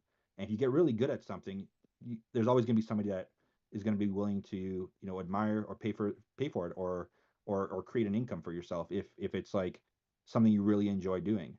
And I think that's kind of like the angle more people should think about, because like there's so many times I go into a place where I can definitely tell the person really isn't enjoying their job and they should quit. And the sooner they quit and the sooner they're able to quit, the better off they're going to be, the better off everybody they interact with is going to be. It's going to be creating a much better society. Like people should not do jobs they don't enjoy. And I truly, truly believe that. And like I hope for everybody's sake that if you really truly enjoy being a creative, or somebody that just loves diving deep into tech rabbit holes, you should slowly build up the skills, even if it's on the side, till you can make the pivot to do something that you truly enjoy full time. Raph, I got to tell you, I love that. from my own personal experience as a 40-plus-year-old DGen, I jumped into the metaverse community maybe before I jumped into a kid called Beast, but I have 20 years in the photo game, and you're through this project, through the Blender classes, I've emancipated myself to having so much more control about what I want to be about. I struggled a lot in the beginning of metaverse experience on how to create my own stuff, and the freedom that this has given me, I'm very grateful for. So you just got to remember where you start isn't where you finish, people, and you gotta see the bigger picture. Raph. Absolutely love it. I want to get Juan up here, and then I have a question for Sinful from the DCL fam. But I do want to see if Juan can come up and say hello, because Oh, we are excited to see you. I also wanted to. Raph had a question or a response, and then I also wanted to say hello to one of our family favorites, One Existence. Hey guys, what's Yeah, up? make Thanks for having me up here, guys. I'm really enjoying the conversation, and thank you, Make, for inviting me. Yeah, guys. So I really I've been learning Blender. I'm a creator for a kid called Beast. Not really an official creator, but I call myself a creator because I really love Kid Called Beast, and I use my asset to create. But yeah, I definitely feel like the metaverse is really important in my eyes. Red, Sassy, these are some people that I've made some VRMs for, and they're just really cool people to have around. And Make is one of the dopest people. So awesome for being on here, brother. Thank you. We appreciate you so much, Juan. I mean, you're being very understated. You've helped push this community so much. It's leaders like you that make this really special, and Red and Panda and Sazzy. I can't thank you guys enough, and I just want to do it from the bottom of my heart because you really have shown us the way on how to keep building. Um, I've used so much of your knowledge. I've reached out to so many, each of you, time and time again, to figure something out or push this space forward. And it's so special, Raph, who you've cultivated and who's shown up. And honestly, people, I can't begin to describe how much I've learned from from the classes, from being a part of the Beast. It extends so much further. And before we get out of here, we are going to talk briefly to everybody about VRMs and what that kind of means within the metaverse, and kind of give everybody a little more understanding of like, okay, Spatial's got Unity SDK, and that's how you have to go in the front door, who we can reach out to get there versus Hyperfly. And again, Existence, Stony, and Rustan are throwing a dope party on Wednesday, so why don't we say hi to one of our family favorites? Existence, take the mic, my brother. Sure. Hello, hello. Thanks for having me. I guess I don't know what you want me to talk about, but I love what the Beasts are doing. When they first minted is when I first saw them. I fell in love with just the art. I didn't care about anything else, and I really had wanted one. Due to some unfortunate circumstances, I was not able to at the time. But then, of course, Make comes along, and he's got a couple, and makes me jealous. So, kind of like setting up dominoes. From there, it went. I got one, had a conversation with Sinful. Then he got one. Then I don't know where it went. Kanessa, Rustan, Shelly, Stony. Who knows who's next? But I had a Hyperfi. I'm trying to learn to build, which is why I love that you guys do the Blender classes. You don't just expect or want your community to come up with ideas or be the creatives to bring more value to the project. You teach them the tools that will make them even more creative, and I find that wonderful. So, but my Hyperfi sat empty.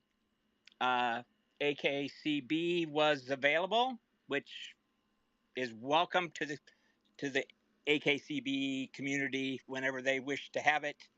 But I knew Rustan loves to create, and since he had a kid, was just got Beasts, I told him we can use mine, and I set him loose in my world, and you guys will all see it on Wednesday. Absolutely lovely. Speaking of how so many DCL community leaders joined the Beast family, I wanted to address Sin. I'm really curious, being sort of at the center of what's going on in our metaverse world that we live in, Decentraland, even Spatial now, Hyperfi. What inspired you? Was it just a little chat with One Existence, or what inspired you to join the Beast community? Thank you. And yeah, for me, the kid called Beast, the the NFT project. I have been watching it for a while now, just like always wanting one. Always noticed that like other DCL community members had theirs, and they would rock their PFP very proudly. And then kind of from there, like what really like drew me in is the sub communities that a kid called Beast kind of cultivates. One being the Love Squad. I connected with the Love Squad a few months back, I believe, and just like the positivity that they were bringing to the table, how they were pushing innovation forward within the Web3 space, as well as like even like sitting back and like it's like, okay, let's put the digital side, let's talk about our feelings. And so I really like what the Love Squad is doing. So that one led me to continue to explore the kid called Beast, but it was still like a bit out of my price range.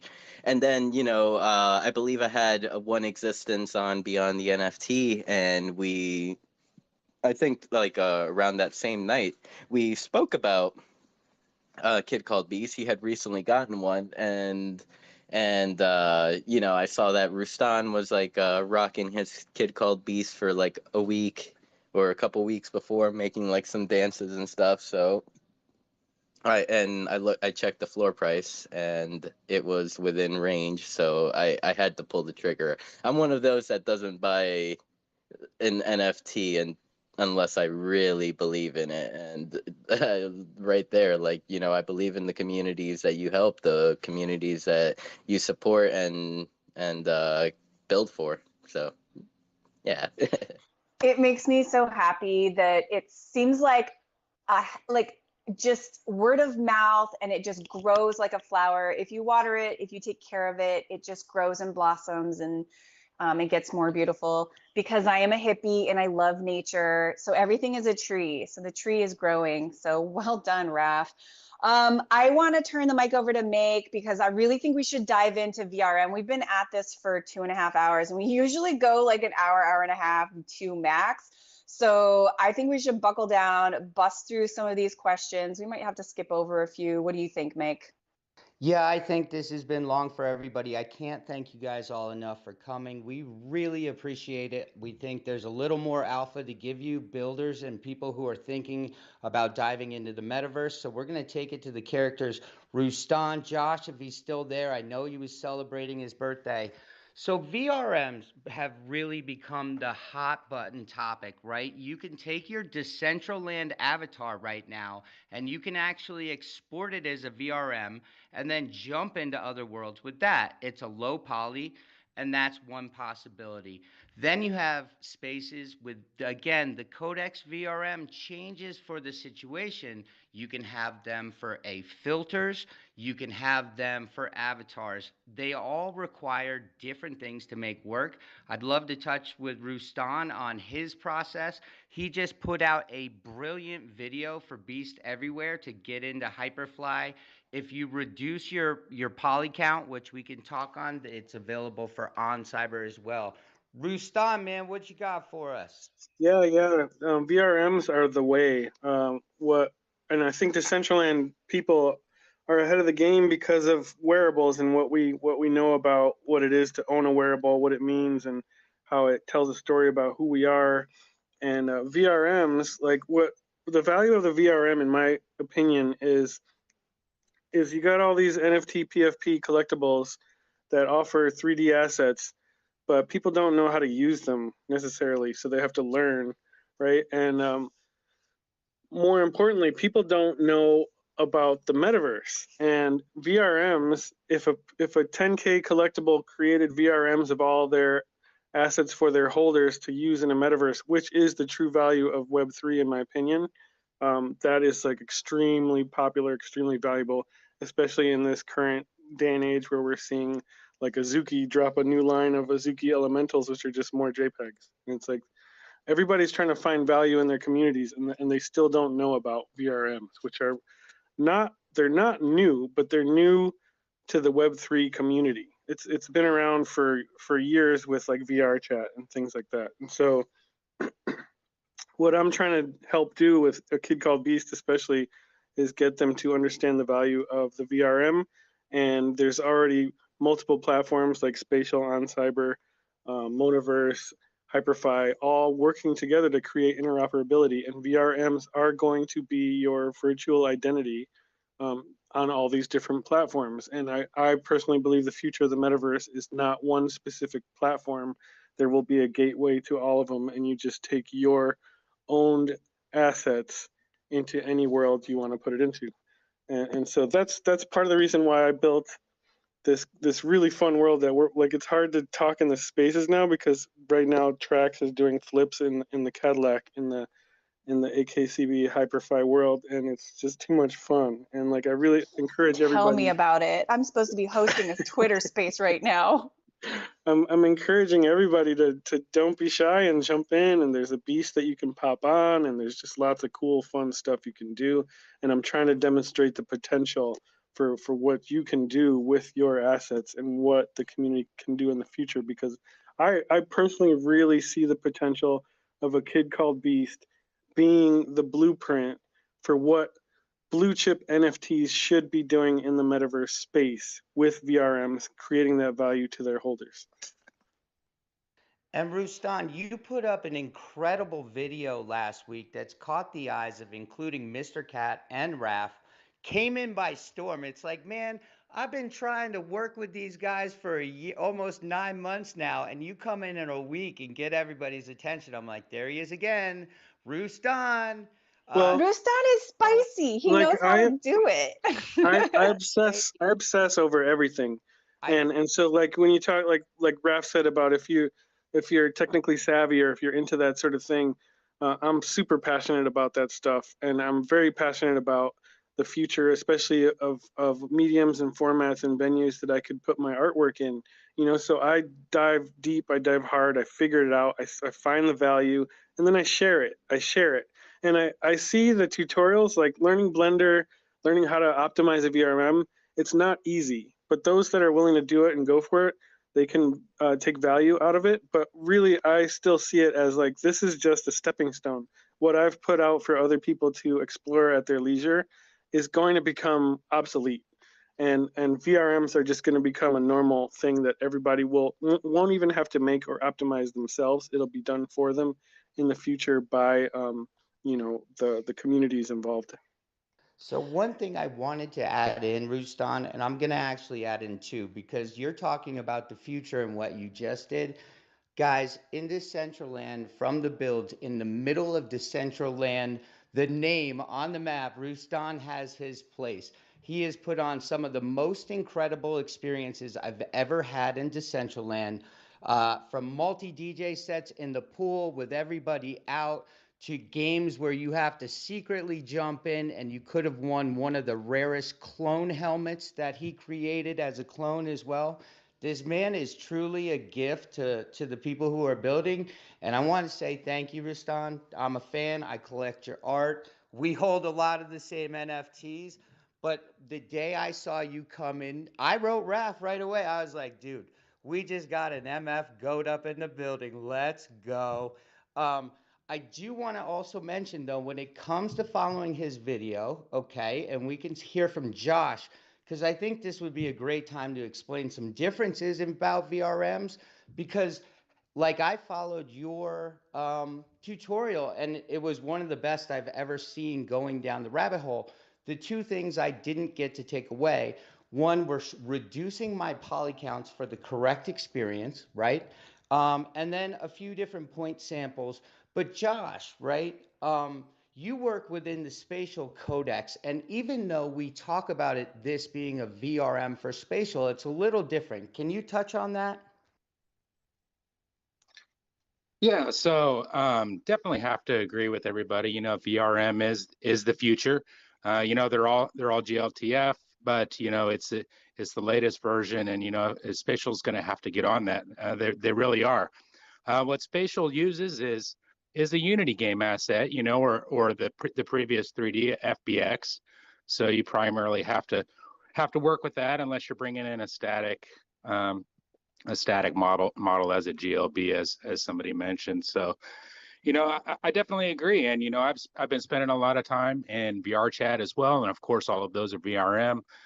You simply have no comparison in the things that you can actually do with your avatar, whether it be between worlds or just packed within your avatar. I mean, you can have cars, all your drip, everything that you want, all packed within your avatar. So those are the things that you can do with VRM, and really there is few limitations on them other than what the platforms are introducing. So yeah. And Josh will also be making a video. We've been working a few times. He's the one who helped me achieve being my beast in space. He's also the one who brought Raspy in for all of you to try being a beast on for Spatial today. We're trying to get a good tutorial video. I'm sure between Red and Juan is also heavy in the VRM game and does incredible filters.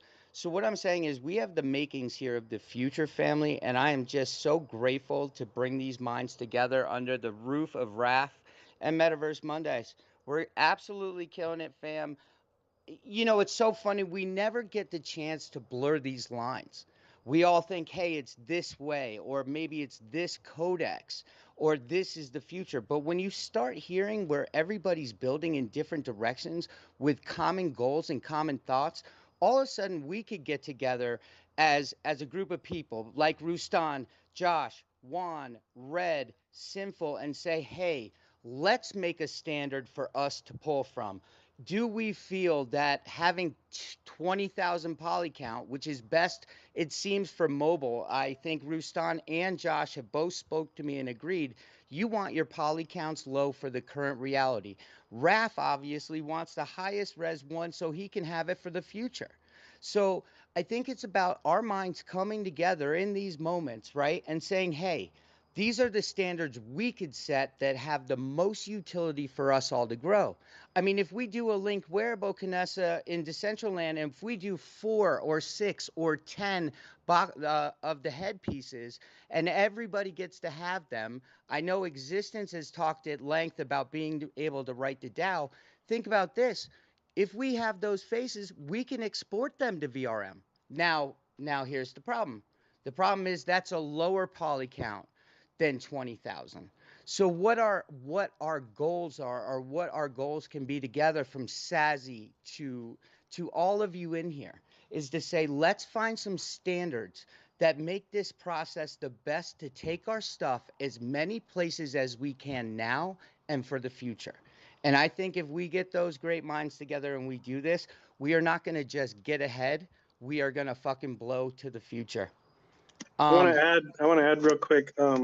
You may have probably only seen the first tutorial video, but there's actually 3. The second one goes into optimization, bringing your triangle count to down around 10,000, and the third one goes into jiggle physics, adding movement to the ears and mouth, eyes blinking, and just props on your beast to make it bounce. Rue, you had me at jiggle physics. You had me at jiggle physics. I love it. I know we're getting to that time, C. I just wanted to say, shout out to the motherfucking goat down there, Spotty Wi-Fi. I could thank everybody in this room profusely.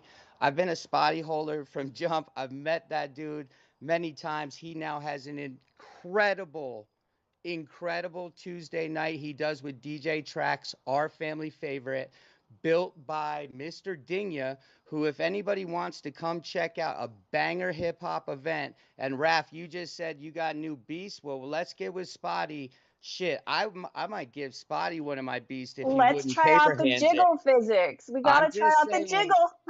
I'm just saying, here's the opportunity of the future. And so I'm going to say this. I put out a 19,000 poly count limit to your concepts of creation, so we could take this mobile, we could take this web, and we could blaze into the future. Anything that needs to happen to make that future happen, you know, I will be riding. Metaverse Mondays will be riding with this family. I have the most love here. I swear to God, coins in the room. I could cry. Room, my boy. I know. We could give flowers all day, Meg, but Red had their hand up, and then I want to do big love and final thoughts. Spotty wants to say hey to Raph, like I said, I might go back under the 5 holder club, because that man's he's one of you, brother. Red, did you have something to add to the deep thoughts and jiggle physics? So I did have a question about the jiggle physics. I was wondering where those tutorials were, because I thought I'd only seen one posted. Was that a playlist? I haven't had a chance to watch it yet. They're all included in the descriptions of each of my tutorials. So if you just click on the description, you can jump to any of the 3. Perfect. Thank you. Appreciate it. Also, VRMs are specific for optimized stuff. The 3D assets that are top absolute quality, that's needed for like high quality animation and stuff. But what's cool about VRMs, what I'm seeing a lot in the Kid Called Beast community, are people spending a lot of time rendering, waiting on rendering, and some of the stuff that they're making is not meant to be put on like a Hollywood movie theater screen. You know, like you don't need to do that. You could take your VRM and Hyperfy, create Mixamo animations, create a total animation with sound and moving mouths and everything without waiting on rendering times. That's one of the values of the VRM. So it's like, it depends what you're trying to do. But for me, like the future, like what we see now with Web 2 is people using Instagram, using low quality photos potentially. Like you're not printing out giant photos on huge walls or billboards. You're just printing stuff for your phone. So like the future of Web 3, the VRM is specifically made for metaverse exploration. Hey, I just want to touch on that also with you, Red. So my first animation I tried to make with all my beasts, with my GLBs, and then with FBX and all those things, I couldn't even get my high-powered machine to render, but I had the cost. The second one I made, which was the basketball series, I used FBXs, and I finished that in 2 hours. So there's just a lot of truth to say, you know, how we finish these things and how we polish our truths. We don't need it all. We need to be able to get to everyone. And it doesn't mean we disregard textures or concepts, but it does mean we get to more people. Anyway, see, this has been a hell of a show, family. Whew, I'm exhausted. My meta legs be tired. I've been dancing like a mad woman in Hyperfi. I want to do safety rounds because I want to honor everybody's time. And I just want to say thank you to each and every one of my speakers and guests today. I'm going to start with Panda. Really appreciate you. It was such a pleasure meeting you. Is there anything that you wanted to share with us or any last thoughts you may have? Just want to thank everybody. Thank you guys for having me up. This has been a great space. Looking forward to what we're going to be doing together as far as combining all our knowledge. And yeah, it's going to be a fun end of the year coming to the new year. And get ready for spooky season, guys. I think Halloween coming up, and we're going to have a lot of fun coming soon. So get ready. But thank you all again. Appreciate it. Thank you so much. Let's toss it to Sazi. Any last thoughts? Anything that we should know? Ooh, maybe Sazi's running to the restroom. Rustan, safety round for you. Yeah, just a reminder, Wednesday at 3 p.m. Eastern Standard Time, come to the Kid Called Beast Hyperfi. That's hyperfi.ao/AKCB, and you'll be treated to a wonderful live set by DJ Stony Eye, who's a Decentraland legend. That's something you definitely don't want to miss. And also, you'll have the opportunity to collect an asset that you could throw on your beasts just by finishing the quest. We'll only be live just that day, and then it'll be airdropped to you in the following few days. That is so exciting. I love, love, love it. Josh, safety round for you, sir. I really just want to thank you guys again for having me up. That's really been an honor, and let's keep building. This is the types of conversations that we need to be having for things to be moving forward. So it's certainly very refreshing and inspiring. Thanks. And tell us about Metaverse Building Space. Are you having that with Cyber Nerd Baby this week?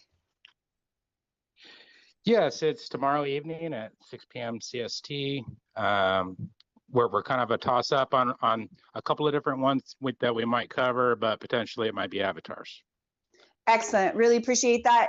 Hit up Josh if you want to know more, dive deeper. Really great space with him and Cyber Nerd Baby. I've got Bio on stage. Any last thoughts from you, sir?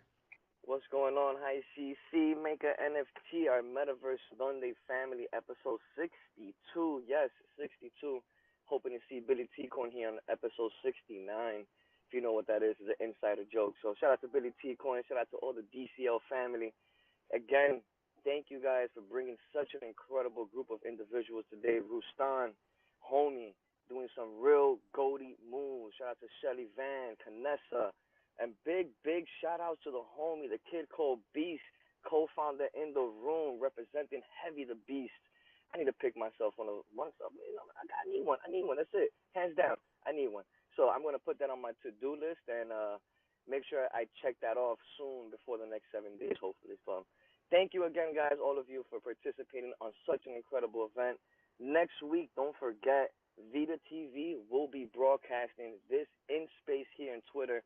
So if you ever want to see the multiverse streaming of Metaverse Monday going on in over 10 different metaverses, 50 parcels, and over 25 social media sites, you won't miss it. I kid you not. So if you can't come in to the Twitter space, well, there's other locations you can join us in. So thank you again. Chris Gonzalez is my name.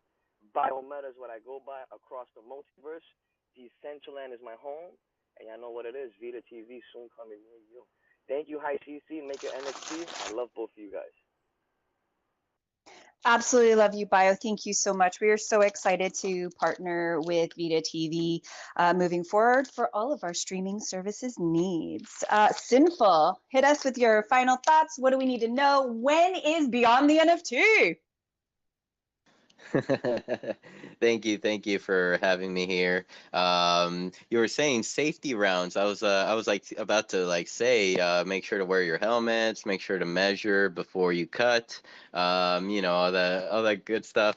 Yeah, thank you for having me here. It's been an honor and a pleasure. A lot of good conversation. Very good to meet you, Raspy, and you know, very good to meet the team behind you. You know, you have Red, Juan, Panda, Sazzy, and probably many more that I don't know of yet. Very good to meet you. And yeah, if you ever want to chat, just hit me up. I'm always around. I am host of Beyond the NFT, which is a Monday night talk show on Decentraland that I stream to Kick, Twitter, YouTube, Decentraland, and Hyperfy, actually, because I have my link set up there. And tonight's guest will be Chrono T. He is the individual that was responsible for the verse in that Mew show app, that first music show app for my surprise birthday party. So I'm going to have him on. We're going to chat it up a little bit, get to know him a little more. And yeah, thank you. Absolutely love it. Thank you, Sin. I will be there with bells on, as always, watching from the dollhouse. Baby doll, DCL, Tang Poco, love you. I want to hand the mic over to Red. Anything we should know? Anything that you maybe a last thought that you'd like to share with us today? Yeah, I'll keep it pretty brief. I'm just really excited to start exploring the whole VRM and metaverse world. Make full disclosure, I did add another beast. I had to get no signal in there, so just a heads up on that. Hopefully, it's not too heavy. But Make, just want to give you a big thank you as well. You've been such a huge part in kind of making these two communities connect, and I think the overlap is going to be a pretty powerful thing going forward. So shout out to you, Make. I'm excited. Thanks. All the flowers to the best co-hostess with the mostest. Kiss, kiss. Kanessa, the beautiful, the one, the only. Any last thoughts? Oh, Kanessa might be running to get another cup of coffee because I took her time. So let's hop over to Shelly and see if Shelly's got anything for us. What's happening at True? What's happening with you? Thank you so much. This has been such an incredible conversation. It's an honor to be a part of it. It's MoFi a Monday in the Metaverse with Stony Eye. So we will be rocking with Stony Eye in the True Band Room in, what time is it? In 2 hours, 4 p.m. Pacific, 7 p.m. Eastern. And he always drops an original piece of art as his show app. So those are like just the coolest ever to collect. So jump in over there. If you're not familiar with Decentraland, just hit me in the DMs. I'm happy to help you get onboarded and make your way in. It's, you know, like many of the things we're doing, it's a little clunky as we learn. So yeah, and any musicians, shout out to everybody making music. If you want the stage, it is yours. I will onboard you. I will teach you all the tips and tricks I've learned over 650 live concerts. There's a lot. And so happy to just download all that information onto you so that you can set yourself off to be, you know, a badass rock star in the metaverse. So thank you again. This has been awesome. I'll see you in Decentraland and Hyperfy. I love it. Shelly is the most amazing host in True Band Room. It's my cheers. It's the place I love to go, and so many great artists. So thank you so much for spending time with us today. I know how busy you are, so I am very, very grateful. I want to turn the mic over to Raspy. Thank you so much for hanging out with us for so long today. I know your time is valuable. Last thoughts? I'm just glad I checked it out. Like Spatial looks really, really cool. Hyperfy looks really, really cool. The performance on the like in browser 3D is pretty awesome. I got a ton of ideas already for what we could do. I think it'd be just really cool to build some like fun worlds that we can just hang out in. And it has all the same functionality as Twitter Spaces. Like obviously Twitter has, you know, that mass appeal that, you know, you can access it from your phone. But it looks like I was testing these out on my phone too, and it looks like it works pretty good on a phone as well. So yeah, I don't know. I don't really VR, mobile, PC, Spatial has it all, baby. Yeah, me personally, I don't like to push to talk, wait in line to talk. and like put your hand up to talk kind of vibes. Like that's the one thing I've never really liked about Twitter Spaces. It's a very like inorganic way to speak and have conversation as humans. Like I don't like when I hang out with my friends, we don't do that. We don't take turns and put up our hands and stuff. So it's just like for me, it's just very unnatural. I do think like the future of conversation, globally, is definitely in like more environments where you can kind of see and be able to emote as avatars, whether that's face filter avatars in like other platforms or things that like like spatial and like hyperfi and all these other types of VR worlds are very easily accessible. I think people just need like more kind of access to like learning the tools, and we just need to get more creators involved in like building out the world so that there's more assets, there's more things to do, there's more like development on that side of things. But yeah, I really loved what I saw today. It's really cool. We're really happy to have you with us today. Stay tuned to more Metaverse Monday episodes because we do want to migrate completely into Spatial and just use Twitter Spaces as sort of like a discoverability tool. That's sort of the big idea. So I just want to say thank you again to you for your time, and then give us your final thoughts, and then I will close us out. Hey, thank you all so much, first of all, for taking a chance to come in here. Raph, from day one, I've been so grateful for this project. It's given me so much. I'm glad you got to come see what the potential is on our side of the fence. And see, you are my girl, family. Honestly, it might be 60 episodes for you. We have jumped hell and hot water together through everybody's party, jumping through the metaverse. Girl, thank you so much for making this possible. You're my meta bestie. So let's take this to the future all together, family. And after CC closes out, I'm just going to play some tunes and we'll get that blank out of here. Yes, enjoy the day off, guys. Thank you so much for letting me steal your hearts and minds for just a hot almost 3 hours. Ikes, oh my God. Raph, man, you're too fun. I just want to say thank you for joining us on this 60-second episode of Metaverse Monday. We really hope you enjoyed our chat with Raspy and a group of brilliant community leaders and builders. We talked about AR, XR, and metaverse building. Together, we hopefully uncovered some hidden gems for everyone, maybe some insights that will reshape how you view your digital assets. If you missed the show, don't worry, boo, I got you. The adventure has been streamed live to our YouTube and Kick channels. Links are above. If you would like to become a sponsor or a partner of Metaverse Monday, feel free to reach out to me, hi CC, or make an NFT to discuss the cosmic opportunities.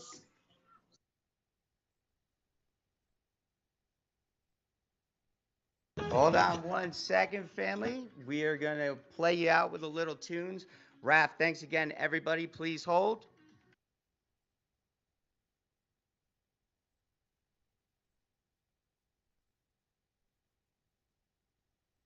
I want some candy. Let's go to the future. Let's go. I want candy, baby. Time to, make sure you hit up a metaverse concert. I want candy, bubblegum and taffy. Skip to the sweet shop with my sweetheart Sandy. Got my penny safe, so I'm a sugar daddy. I'm a Hugh Cronin, she my Jessica Tandy. I want candy.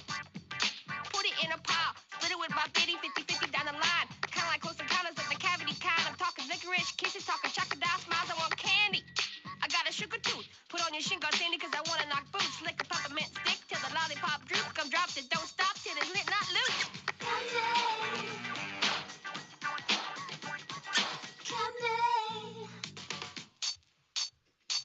I need candy, bubblegum and taffy. Get my way, punk, you're gonna get your ass beat nasty. Do it to your daddies, embarrass your whole family. Just cause you came between a kid and his candy. I need candy. Any kind will do. Don't care if it's nutritious or FDA approved. It's gonna make me spaz like bobcats on booze. A hyperactive juice that only I can produce. If use a giant drill, boil straight into hell. Releasing ancient demons from their sleep forever skull so they can walk upon the earth and get resituated. And hawk to diet pills and be people created. I need candy, want some candy, eat candy till I'm dead. I'll kill you for some candy, give me candy, candy head. Why you keeping all the candy? Who made you candy king? If you don't give me some candy, I will make the ladies sing. Candy in the morning, candy on the way to school. Candy at school, at lunch, in the afternoon.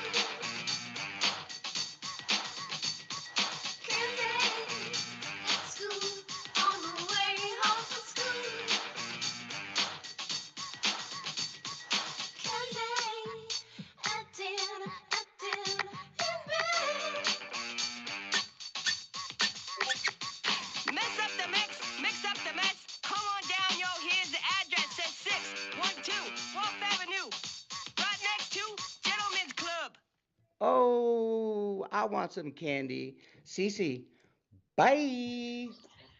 Until next time, loves, I'll see you in the metaverse. Bye.